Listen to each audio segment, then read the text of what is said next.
یو بادشاه دا غوښتل چې تل عمري په خپل تخت پاتې شي. د وزیر نه مشوره واخیسته چې د دې غرض دپاره څه وکړم. وزیر ورته وویل چې ستا په ملک کې چې څومره زاړه خلک یا مشران دي که هغه ټول ووژنې نو کشر کول ته به څوک د لارښودنې پاتې نه شي. داسې به تر کومې چې ته ژوندی وي نو بې ویرې بې طرحې به حکومت وکړې. بادشاه د وزیر مشوره ډیره خوښه کړه. اعلان یې وکړو چې په کوم کور کې زاړه بوډاګان او مشران دي هغه ووژنئ. بادشاه ډیر ظالم و. خلک ترې ویرېدل ځکه نو خلقو د بادشاه د حکم تعمیل کې خپل مشران او زاړه مور پلار ووژل.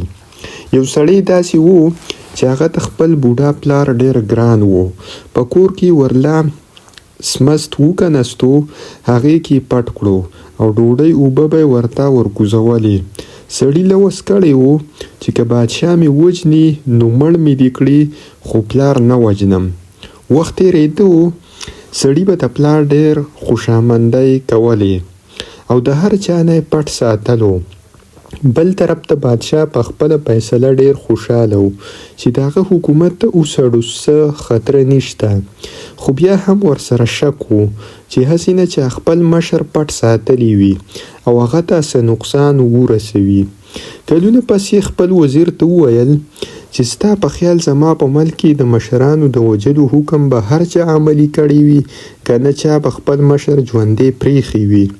وزیر ورته وویل چې که دا معلومول غواړې نو په کشر کول یو ازمیښت وکړه. په داسې حالاتو کې چې کوم کس خپل مشر ژوندی ساتلی وي نو هغه خو د ډیر لوی انعام لایق دی ځکه چې دا رنګي خوشبخته خلک خو ډیر کم وي. بادشاه ورته وویل چې ازمیښت څنګه وکړم.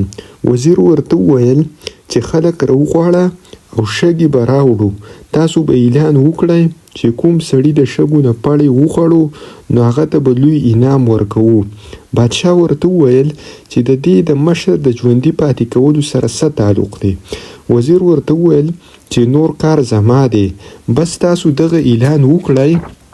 همدغه شان باچا اعلان وکړو. بله ورځ دربار ډک شو.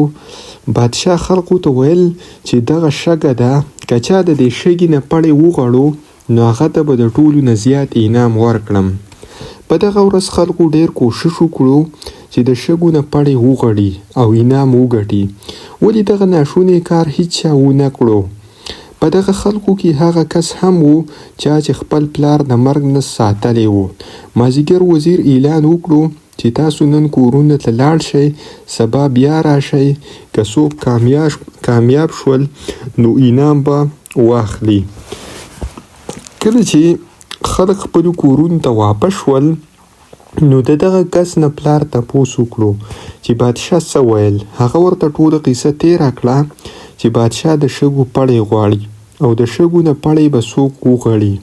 پلار ورته وویل چې سبا لځې نو زه به درته طریقه وښیم کیدای شي چې انعام هم ته وګټې. سړی خوشحاله شو. شپه تېره شوه.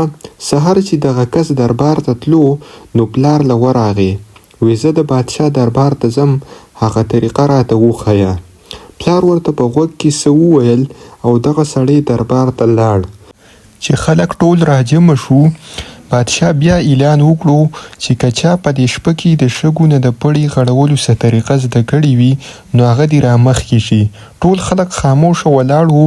دغه سړی د بادشاه مخې ته لاړ او ورته یې وویل چې بادشاه سلامت ته راته د پړې سر کېږده باقي به زه وغړم.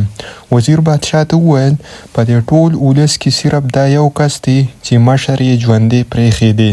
دا خبره د ده نه ده بلکې د یو زیرک مشر ده. بادشاه دغه کس د ځان سره په تخت کېنوو او تپوس یې ترې وکړو چې دا خبره تا ته چا ښودلې ده. هغه ورته وویل چې بوډا پلار راته ویلي دي.